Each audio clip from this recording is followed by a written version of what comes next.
नमस्कार, मी श्वेता अंकले. तरुण भारत न्यूज बुलेटिनमध्ये आपल्या सर्वांचे स्वागत. आता पाहूया ठळक घडामोडी.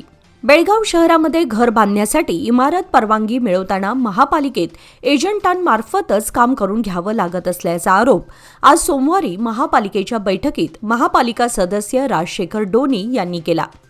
महापालिकेमध्ये एजंटांचा सुळसुळाट वाढला असून प्रभावशाली लोकांनी बेकायदेशीरपणे उभारलेल्या इमारतींवर कारवाई न करता अधिकारी गरिबांच्या झोपड्यांवर थेट कारवाई करत असल्याचे त्यांनी सांगितले.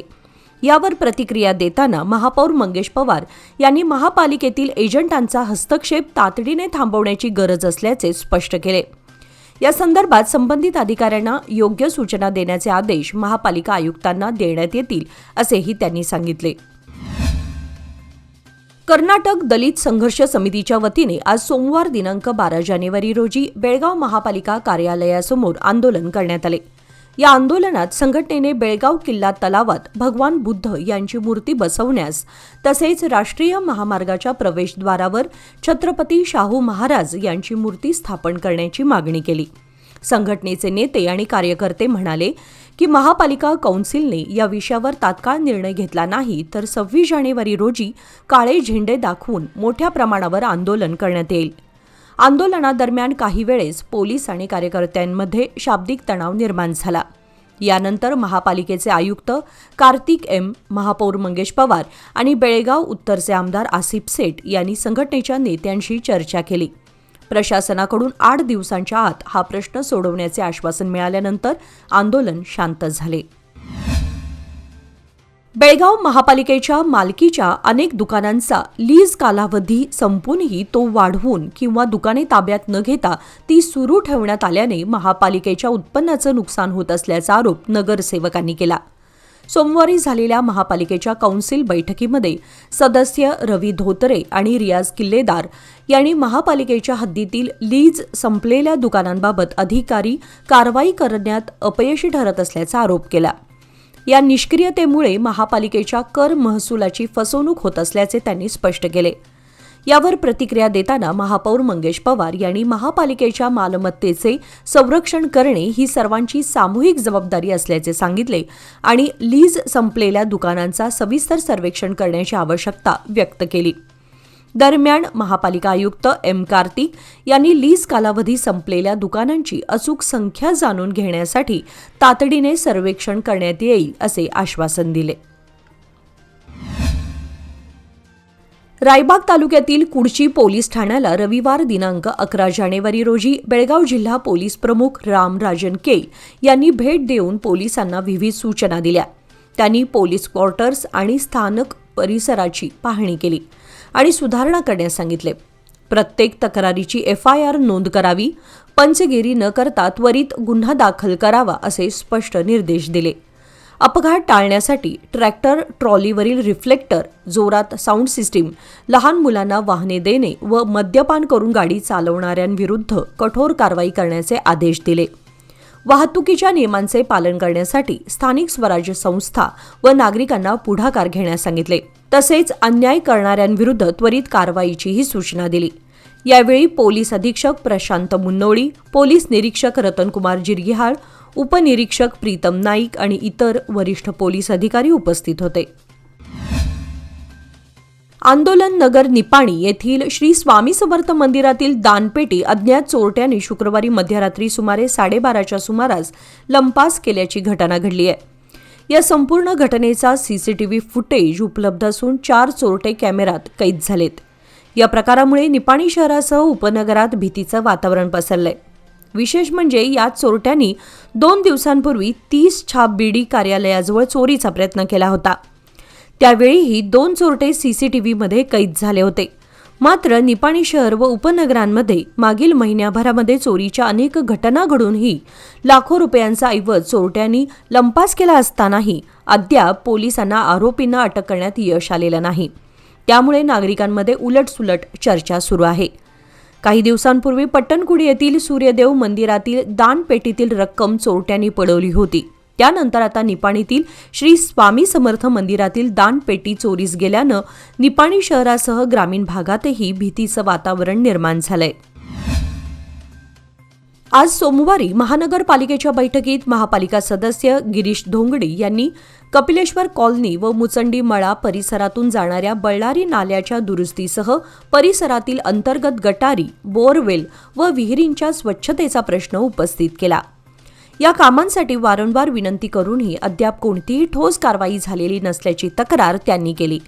या मुद्द्याची दखल घेत महापौरांनी संबंधित अधिकाऱ्यांना तातडीने कारवाई करून लवकरात लवकर समस्या दूर करण्याचे स्पष्ट निर्देश दिले.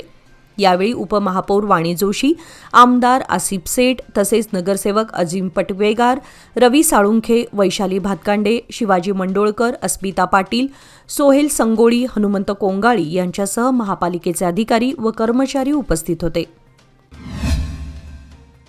आज सोमवार दिनांक 12 जानेवारी रोजी घटनास्थळावरून मिळालेल्या माहितीनुसार दुपारी सुमारे 1:30 वाजण्याच्या सुमारास उद्यमबाग टाटा मोटर्स समोर KLS संस्थेच्या गोगटे इन्स्टिट्यूटच्या कॉलेज बस आणि किया कार वाहनाचा अपघात झाला. या अपघातामुळे मार्गावरील वाहतूक काही काळ विस्कळीत झाली होती. सुदैवाने अपघातात कोणतीही गंभीर इजा झालेली नाही. या संदर्भात ट्रॅफिक पोलिसांशी संपर्क साधला असता अद्याप या अपघाताची नोंद झाली नसल्याचे ट्रॅफिक पोलीस स्थानकाकडून सांगण्यात आले. काकती येथे एका पेट्रोल पंपाशेजारी शनिवारी अचानक आग लागल्याची घटना घडली. आगीचं नेमकं कारण अद्याप समजू शकलेलं नाही. परिसरात घनदाट मानवी वस्ती असल्यानं काही काळ भीतीचं वातावरण पसरलं होतं. घटनेची माहिती पेट्रोल पंपावरील कामगारांनी तत्काळ ग्रामपंचायत सदस्य गजानन गव्हाणे यांना दिली. त्यानंतर समाजसेवक गजानन गव्हाणे यांनी समाजसेवक अवधूत तुडवेकर यांच्याशी संपर्क साधून अग्निशामक दलाला कळवले. माहिती मिळताच अग्निशामक दलाने घटनास्थळी धाव घेत आग आटोक्यात आणली. त्यामुळे मोठा अनर्थ टळला. विशेष म्हणजे यापूर्वीही काकती परिसरात अशा प्रकारच्या आगीच्या घटना घडल्या आहेत. काकती हा बेळगाव शहराच्या उत्तर दिशेला येत असून औद्योगिक क्षेत्राचा विस्तार आणि वाढती लोकसंख्या लक्षात घेता आगीच्या घटनांमध्ये वाढ होत आहे. मात्र अग्निशामक दलाचे केंद्र बेळगाव शहराच्या मध्यवर्ती भागात असल्याने वाहतूक कोंडीमुळे वेळेवर मदत पोहोचण्यात अडचणी येतात. या पार्श्वभूमीवर काकती परिसरात स्वतंत्र अग्निशामक केंद्राची नितांत गरज असल्याचे मत व्यक्त केले जात असून याबाबत काकती ग्रामपंचायत सदस्य व समाजसेवक गजानन गव्हाणे यांनी पालकमंत्री सतीश जारकिहोळी यांच्याकडे लवकरच निवेदन सादर करण्याचे ठरवले आहे.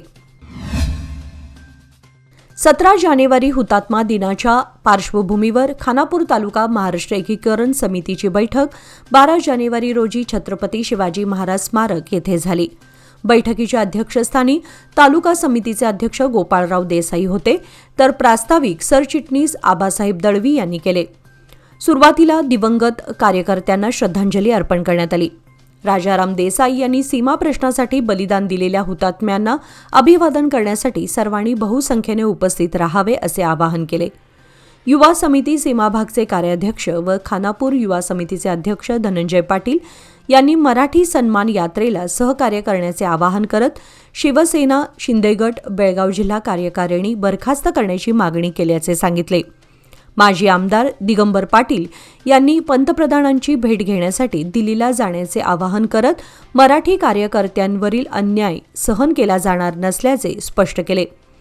अध्यक्षीय भाषणामध्ये गोपाळराव देसाई यांनी हुतात्मा दिन गांभीर्याने पाळून सर्वांनी सक्रिय सहभाग घ्यावा असे आवाहन केले. गेली 48 वर्षे निस्वार्थ भावनेने महिला भजनी मंडळांच्या माध्यमातून भक्ती संस्कार रुजवणारे संगीतरत्न शंकरराव पाटील गुरुजी यांचा अमृत महोत्सव सोहळा रविवार दिनांक 11 जानेवारी रोजी बेळगाव येथील रामनाथ मंगल कार्यालयात भक्तिमय वातावरणात व उत्साहात पार पडला. मराठा समाज निर्माण संघ, पाटील कुटुंबीय आणि 30 महिला भजनी मंडळांच्या सुमारे 700 भगिनींच्या सहभागाने भव्य दिंडीने कार्यक्रमाची सुरुवात झाली. रथामध्ये गुरुजी आणि त्यांच्या धर्मपत्नी विराजमान होते, तर सामूहिक भजनातील अभंगांनी उपस्थित भाविक मंत्रमुग्ध झाले.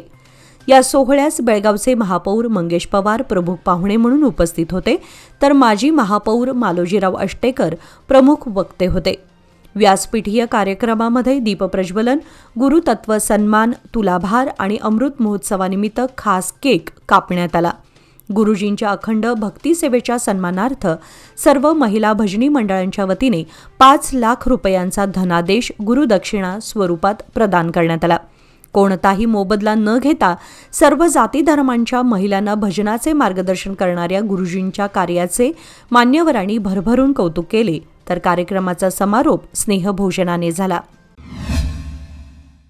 इन्व्हेस्टमेंट अशीच करणार ज्याने माझी हार्टबीट खूप अशी नाही होणार, आणि म्हणून एक पार्ट FD मध्ये नक्की इन्व्हेस्ट करणार. कारण FD आहे तर स्टडी आहे. लोकमान्य FD सोबत मिळवा best interest rate. Lokmanya FD आहे तर स्टडी आहे. आपल्या कुटुंबासाठी अहोरात्र कष्ट करणाऱ्या बांधकाम कामगारांनी काम करताना सुरक्षिततेच्या सर्व नियमांचे पालन करणे अत्यावश्यक असल्याचे प्रतिपादन मये समितीचे नेते व अभियंते RM चौगुले यांनी केले. रविवार दिनांक 11 जानेवारी रोजी येळ्ळूर येथील श्री चांगळेश्वरी मंदिर परिसरात समाज सारथी सेवा संघाच्या वतीने आयोजित बांधकाम कामगारांच्या महामेळाव्यात ते प्रमुख पाहुणे म्हणून बोलत होते. कार्यक्रमाच्या अध्यक्षस्थानी येळ्ळूर ग्रामपंचायतीच्या अध्यक्षा लक्ष्मी मासेकर होत्या. बांधकाम कामगार संघटनेचे अध्यक्ष ॲडव्होकेट NR लातूर यांनी कामगारांसाठी उपलब्ध शासकीय योजनांची माहिती देत कामगार कार्डचे महत्त्व स्पष्ट केले. अल्ट्राटेक सिमेंटकडून गणपती मुंबारे व सोनिया अनुगोळकर यांनी कामगार, कंत्राटदार आणि अभियंत्यांसाठी असलेल्या योजनांची माहिती दिली. रोटरीचे जिल्हा प्रांतपाल अशोक नाईक आणि सरकारी कंत्राटदार विजयराव धामनेकर यांनी संघटनेच्या उपक्रमाचे कौतुक केले. यावेळी समाजसेवक डॉ. शिवाजी कागणीकर, निवृत्त PDO दुर्गाप्पा ताशीलदार आणि नौदलात लेफ्टनंटपदी बढती मिळालेल्या चंदनकुमार खेमणाकर यांचा सत्कार करण्यात आला. तुडये या सीमावर्ती गावाला कर्नाटक राज्य परिवहन मंडळाची बस सेवा सुरू करण्यात यावी या मागणीसाठी तुडये ग्रामस्थ व ग्रामपंचायतीच्या वतीने साखळी उपोषण करण्यात आले. या आंदोलनाद्वारे चंदगड तहसीलदार व पोलीस निरीक्षकांना 3 दिवसांचा अल्टिमेटम देण्यात आला. या साखळी उपोषणाला शिवसेना शिंदे गटचे नेते प्रभाकर खांडेकर यांनी भेट देत आंदोलनाला पाठिंबा दर्शवला. दरम्यान आंदोलनाच्या पार्श्वभूमीवर कर्नाटक पासिंगच्या कोणत्याही वाहनाला तुडये गावामध्ये नो एंट्री करण्यात आली आहे. त्यामुळे परिसरातील नागरिकांचे मोठ्या प्रमाणात हाल होत असल्याचे चित्र आहे. यावेळी चंदगडचे युवा नेते प्रताप उर्फ पिनू पाटील, तालुका प्रमुख कल्लाप्पा निवगिरे, माजी सभापती शांताराम बापू पाटील, सरपंच सुतार, उपसरपंच अशोक पाटील, अण्णा गटाचे नेते गुरव, माजी उपसरपंच मारुती पाटील, पोलीस पाटील, तंटामुक्ती समितीचे सतीश पाटील, गणपती पाटील, बशीर कट्टी, सुनील नार्वेकर यांच्यासह ग्रामपंचायत सदस्य व मोठ्या संख्येने ग्रामस्थ उपस्थित होते. प्रशासनाने तातडीने तोडगा काढावा, अन्यथा आंदोलन अधिक तीव्र करण्यात येईल असा इशाराही यावेळी देण्यात आला. मराठी भाषा व संस्कृती जपणे आणि वृद्धिंगत करणे ही मराठी माणसांची सामूहिक जबाबदारी असल्याचे प्रतिपादन लँड ट्रिब्युनलचे संचालक बाळासाहेब देसाई यांनी केले. उजगाव मराठी साहित्य अकादमीच्या वतीने आयोजित 25व्या रौप्य महोत्सवी उजगाव मराठी साहित्य संमेलनाच्या मुहूर्तमेढ कार्यक्रमात ते प्रमुख वक्ते म्हणून बोलत होते. हा कार्यक्रम उजगाव येथील गांधी चौकात मध्यवर्ती गणेश विठ्ठल रखुमाई मंदिराच्या प्रांगणात माजी मंडळ पंचायत सदस्य BS होनगेकर यांच्या अध्यक्षतेखाली पार पडला. यावेळी माजी ग्रामपंचायत अध्यक्ष संभाजी कदम व माजी सदस्य रामा कदम यांच्या हस्ते मुहूर्तमेढ पूजन करण्यात आले. अकादमीचे अध्यक्ष लक्ष्मणराव होनगेकर यांनी उपस्थितांचे स्वागत केले, तर सचिव NO चौगुले यांनी संमेलनाच्या 25 वर्षांच्या वाटचालीचा आढावा देत आगामी संमेलनाची माहिती दिली. कार्यक्रमास विविध मान्यवरांसह महिला मंडळे, विद्यार्थी आणि ग्रामस्थ मोठ्या संख्येने उपस्थित होते.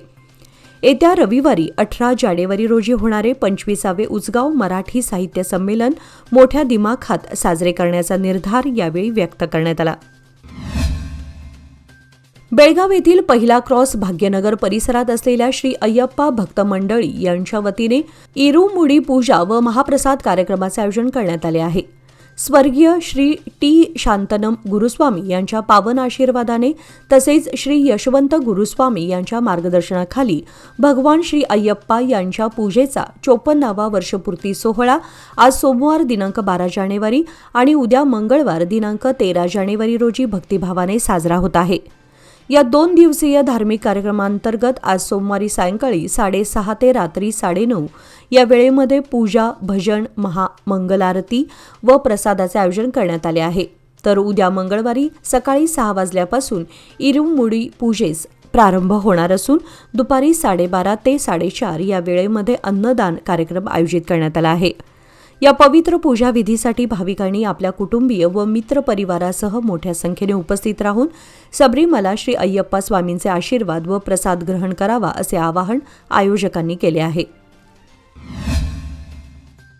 मद्यप्राशन करून वाहन चालवताना अपघात घडताना एखाद्याचा मृत्यू झाला तर अशा वाहन चालकांविरोधात थेट खुनाचा गुन्हा दाखल करण्याच्या स्पष्ट सूचना देण्यात आल्या आहेत, अशी माहिती बेळगाव जिल्हा पोलीस अधीक्षक के रामराजन यांनी दिली. नुकतेच पदभार स्वीकारलेल्या अधीक्षक रामराजन यांनी रविवारी अथणी पोलीस उपविभागाचा दौरा केला.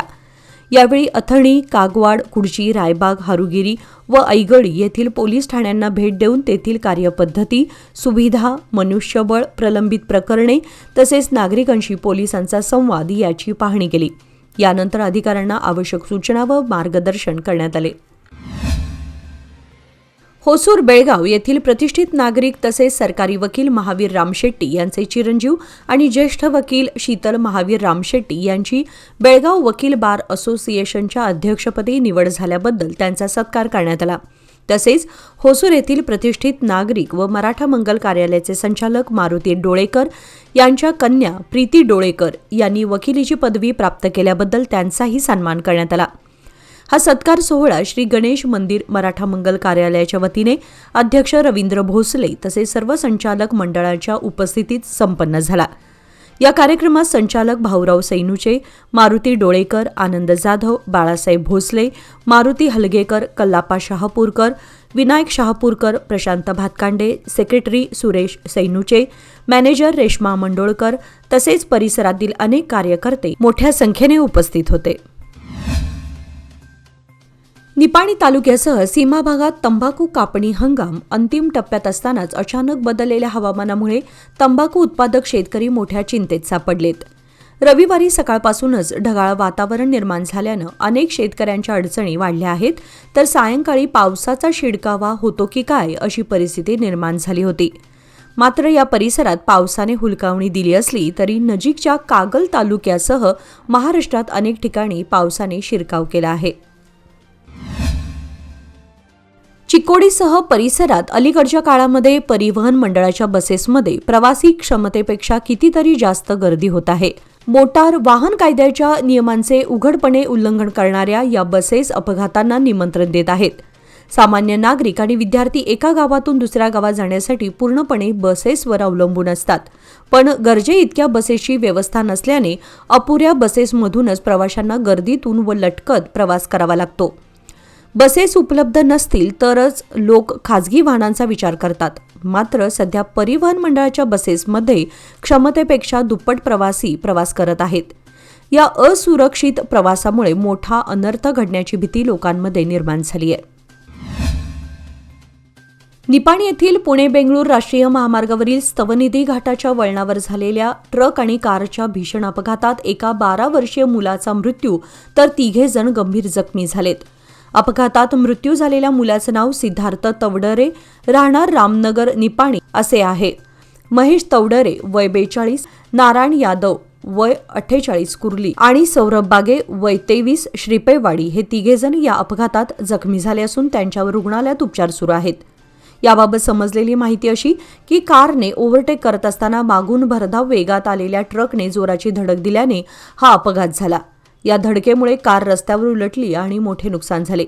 पोलीस अधिक तपास करत असून ट्रक चालकाविरोधात गुन्हा दाखल करण्यात आलाय. घटनेमुळे परिसरात हळहळ व्यक्त करण्यात येत आहे.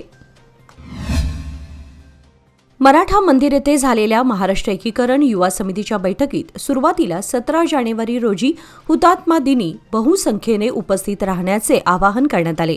त्याचबरोबर इतर विषयांवर चर्चा करण्यात आली. त्यानंतर महाराष्ट्र एकीकरण युवा समिती सीमाभागच्या वतीने काढण्यात येणाऱ्या मराठी सन्मान यात्रेची सुरुवात छत्रपती शिवाजी महाराज यांची समाधी असलेल्या व प्रत्येक मराठी माणूस ज्याला स्वराज्याची राजधानी मानतो त्या किल्ले रायगडावरून 26 जानेवारी 2026 प्रजासत्ताक दिनी सुरू होणार आहे.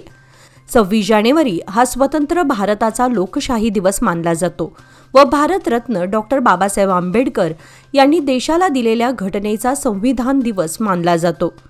याच संविधानाची सीमाभागात कर्नाटक सरकारने पायमल्ली गेली 70 वर्षे सुरू केलेली असून त्याची परिसीमा गाठलेली आहे.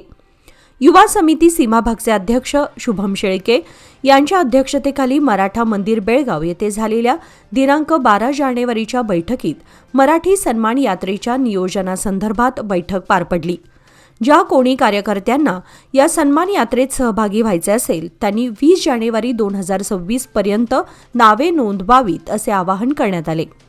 या बैठकीला अध्यक्ष शुभम शेळके, कार्याध्यक्ष धनंजय पाटील, सरचिटणीस मनोहर हुंदरे, उपाध्यक्ष नारायण मुचंडीकर, अशोक घगवे, मोतेश बारदेशकर, सागर सांगावकर, अभिजित मजूकर आदी उपस्थित होते.